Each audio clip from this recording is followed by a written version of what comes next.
How's it going, everybody? I appreciate you guys tuning in to another video from Real Life Media here. Real quick, before we get into the video, on the screen is a picture of my Patreon. The link is there as well. It's patreon.com/reallife_media. It's the only social media platform where I can't be silenced. I can put whatever I want on there without worrying about it being taken down. I can say what I want. You guys can talk to me directly on there. I'd really appreciate it if you check it out. I'm not going to hold you up any longer. Enjoy the video. These videos are from Sean Ryan's show. All video credit goes to him. And this is my reaction to the United States sending $40 million a week to the Taliban. $40 million a week. $40 million a week believe goes so. to Taliban, Yes. who There you go. Somebody else saying it, not just me. $40 million a week to the Taliban. Lock in here, guys. This stuff is interesting. are taking our allies, lining them up like dogs, Yep. and shooting them in the back of the head. Ugh. And we're funding that. And that's kind of what you hope they do. I mean, I've got videos that are very, very painful deaths. What kind of deaths? Torture deaths, some really bad beheading deaths of our allies, you know. These are all the guys we used to work with over there. Yeah, a lot of the people who worked with them get the video sent to them during or after. Think about that, guys. We have veterans that have made relationships over there with the people of Afghanistan, Iraq, that fight back against the Taliban, who are not radicalized in their religious beliefs, that don't want to kill Westerners. These are people who live there every day. And some of our veterans befriended them, got really close with them, just for the United States government to turn their back on them. And now they're being executed. The videos of the executions are being sent to other allies that have worked with the resistance. And these are the people that we are funding. It's a taunt. They were taunting when the airport was still open. Like, you know, when people were trying to get to the airport as refugees, remember the U.S. military, they were there, but they couldn't respond in any way to the situation going on. So to taunt them, the Taliban would grab a woman and shoot her in the head. They would burn a child alive in front of the military because they knew they couldn't act. Yeah, you know, I interviewed... Do you know Tyler Vargas Andrews by chance? We haven't met in person, but I'm in the Moral Compass Federation, and he's in the Federation with us. Oh, man, what an amazing human being he is. But if you don't know that story, look up Tyler Vargas Andrews. I've covered it on my Patreon. I did have multiple videos here on YouTube before they were taken down, but his story is tragic, but I think it's important to know his story. It's a tragedy, but it's also inspiring to a point because they don't get any stronger than that kid. Yeah, he was describing some of the stuff that he saw, and then, you know, I worked over there for a long time too, and we probably ran into each other without knowing it, but I had people sending me videos and cell phone clips of what they were doing, and I wish I could post it on here, you know, or I wish I could embed it into this interview just to show people what's happening over there. What does it look like to see a infant burned alive, to taunt? What does it look like to see the people that you used to work with lined up in the mud and just shot in the back of the head, just going down the line, you know? They don't put that on the news. These people need to see that. Yeah, they don't put it in the news, and they also didn't give any help to these poor people who had to stand there and watch that. You know, our servicemen, like the trauma they had to stand there and watch and endure. They actually came back here, and, you know, a lot of them were told, we don't want to hear you talk about Afghanistan. Yep. They try to silence you, man. I mean, people think that that's such a conspiratorial way of thinking whenever somebody says they want to I've been silenced, or they're trying to. No, it's real. It's real. It's 100% real. Pay attention. Oversight.house.gov. A breakdown of from the Committee of Oversight and Government Reform. A few things I'd like to just quickly go through on here. Says the member of the subcommittee presented an overwhelming array of examples illustrating how the United States Agency for International Development, better known as USAID, has spent taxpayer dollars on programs that undermine American interests. Expert witnesses slammed the Biden administration for blindly doling out money and not conducting proper oversight of tax dollars. The subcommittee will continue to investigate the waste, fraud, and abuse while aiding the Trump administration to reevaluate and realign U.S. foreign aid with American first interest. I'd really like to find the quotes from Representative Tim Burchett, who is really the only high-ranking member of our government who is publicly calling this stuff out. I'd really like to see it. Not that one. There's Mr. Burchett there. Let's see if this is worth watching here. I now recognize the gentleman from Tennessee, Mr. Burchett, for 5 minutes. Thank you, Chair Lady. Mr. Roman, are you aware that we are sending $40 million a week to the Taliban? Yes, sir. Can you name other instances? 40 million a week. Again, I'm not the only one saying it. You guys got the evidence now. Of foreign aid going to terrorist organizations?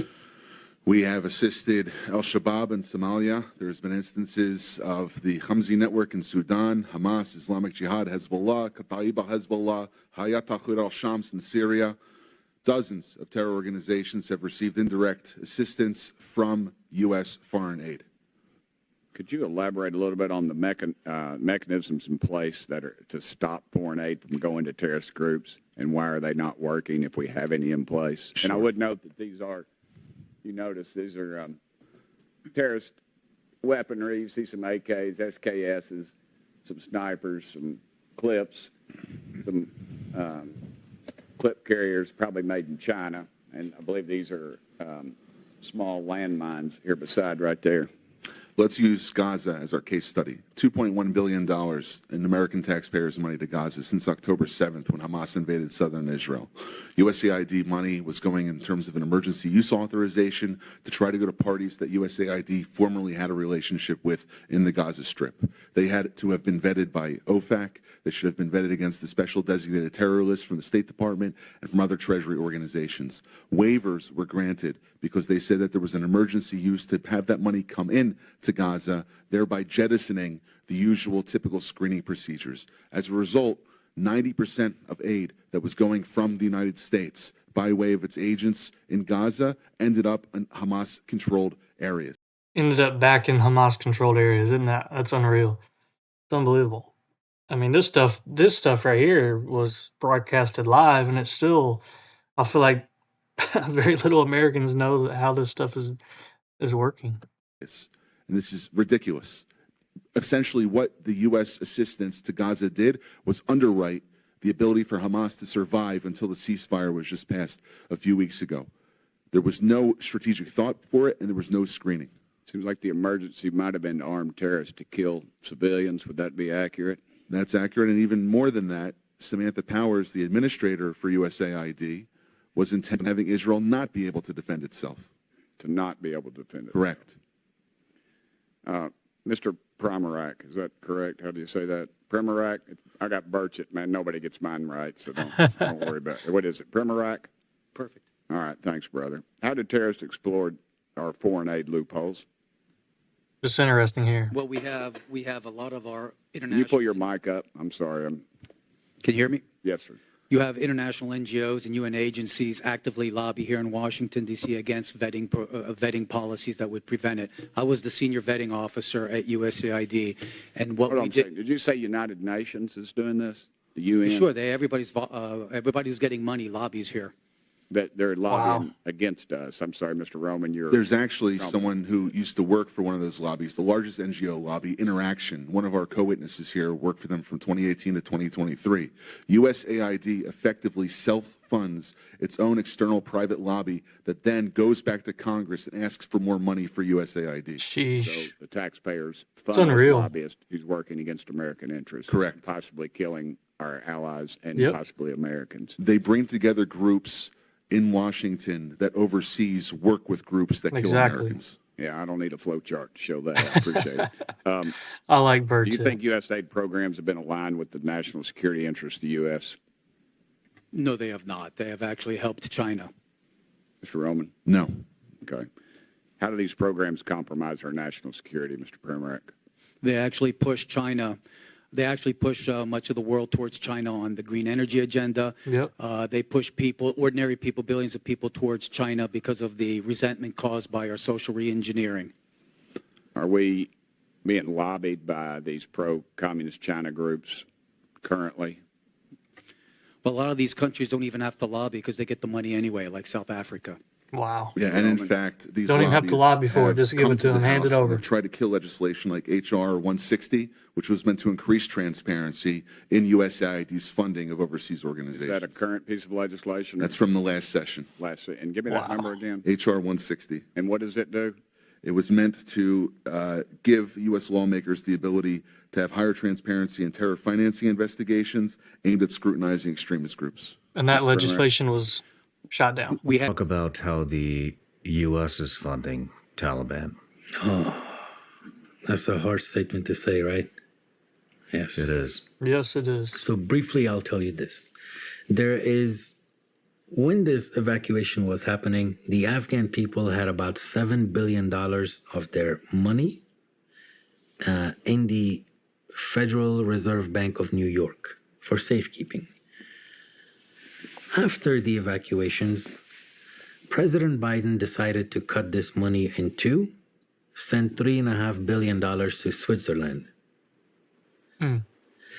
He said the reason he did this was because the survivors of and the family members of the victims of the terrorist attack of 9/11, their lawyers were trying to get a portion of this money because now that the Taliban were in power in Kabul. And because the Taliban had a role in 9/11 by giving safe haven to bin Laden and support to bin Laden, well, then they can sue the Taliban now.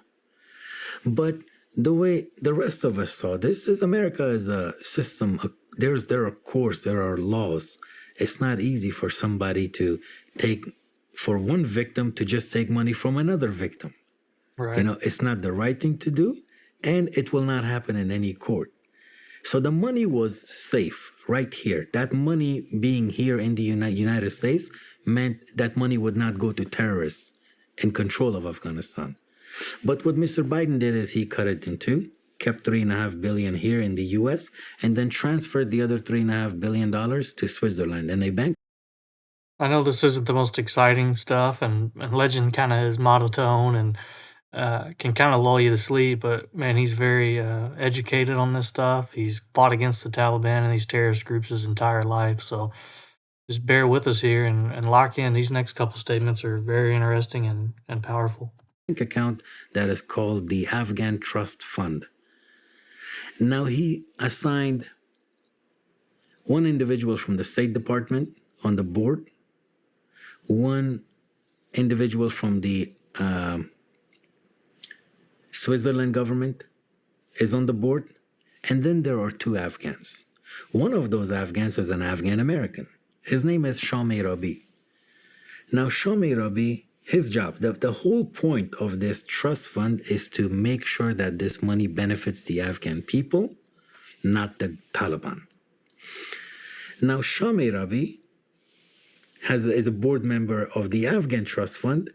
At the same time, he's a board member, currently serving, he's a member of the Taliban Supreme Council at the central bank, at the Taliban-controlled center. This is the guy who is in control of how this money is distributed. Central bank. The other individual, Anwar Ahadi, he He's a very weird man. He believes in one party rule in Afghanistan where he thinks only one tribe in Afghanistan has the authority to rule in Afghanistan. He's what, some ways you could say he's very racist. But this other individual, Anwar Ahadi, he used to work for the Taliban during the first Taliban reign. Now he's in charge of the $3.5 billion. And this $3.5 billion, it has been accumulating, generating interest. It's been there for over 2.5 years. It has generated about $200 million in interest. Wow. Now, what is their plan, what they have or are doing with that interest money? Some of that is used to, I'll back up a little bit. Afghanistan's money is not printed in Afghanistan. It's printed in Poland and in France. Okay? Now, there is cost associated with printing currency, Afghan currency. And so they have offered to pay for the printing cost of that fund, that money, unlimited amount of money that will go to the Taliban-controlled central bank. Another way, they have offered to give, pay for the booklets, the passport booklets. Afghan passports, the booklets are not printed in Afghanistan. They're also printed in Europe. Now, there's a cost associated with that. They have offered to pay for that. Now, once those passport booklets, millions and millions of them, are printed, they're shipped to Afghanistan and given to none other than Sirajuddin Haqqani. Wow. His passport department. And then he issues it every Thursday, Holy Warrior Day, at the passport department. He gives it to them, generating more money. Is this negligence or is this on purpose? It's a great question by Sean. Negligence or on purpose? There's no good answer to that. Either one is disgusting. Knowing that Mr. Biden is very familiar, the Secretary of State Antony Blinken is very familiar with. I just want to add 100% this happened during the Biden administration. Guys, it's still happening right now. It hasn't stopped. It is March 26th. Taliban's still getting their money. I mean, I don't want to be political, guys, but I call it how I see it. I go after both sides of the aisle. Hey, current administration needs to step up and stop this, man. One of the board members and his wife from the time when Mr. Joe Biden was Chairman Joe Biden of the Senate Foreign Relations Committee. Now, the wife of that board member, Anwar Ahadi, is none other than Fatima Gailani. Fatima Gailani is a very interesting woman. If you just Google her name, you will be surprised with the things she has to say that support the Taliban, her pro-Taliban statements. She has known Mr. Joe Biden since 2001, right after the 9/11 attack. It's unbelievable. I mean, we had a sitting president who had almost a 25-year relationship with a Taliban sympathizer. I mean, that's the only way I could put it. In fact, Joe Biden very heavily relied on the advice of Fatima Gailani while he was Senate Foreign Relations Committee making decisions that would affect the And she influenced his decision making. That's where the issue is. future of Afghanistan. There are a number of key individuals in this whole thing, from going back to the first, the resistance against the Soviet Union. Those same individuals were there when 9/11 happened. They were there when America was about to go at war. They had a very important role in propping up Hamid Karzai to be the president. They were friends with Ashraf Ghani. They in fact had roles in the Afghan government. And then during the evacuations, these same individuals were involved. And now, when the Taliban are back in power, those same individuals are the decision makers. Anwar Ahadi, Shah Rabi, Fatima Gailani, Zalmay Khalilzad. Someone needs to look into all of these individuals. They're not unknown. Zalmay Khalilzad, he was investigated by the FBI for money laundering. FBI investigated a guy who now is controlling the flow of billions of dollars, of American dollars, that end up in the Taliban's hands. This is the type of guy that is overseeing the money, guys. While he was the U.S. ambassador for Afghanistan. So this isn't negligence. Is by design.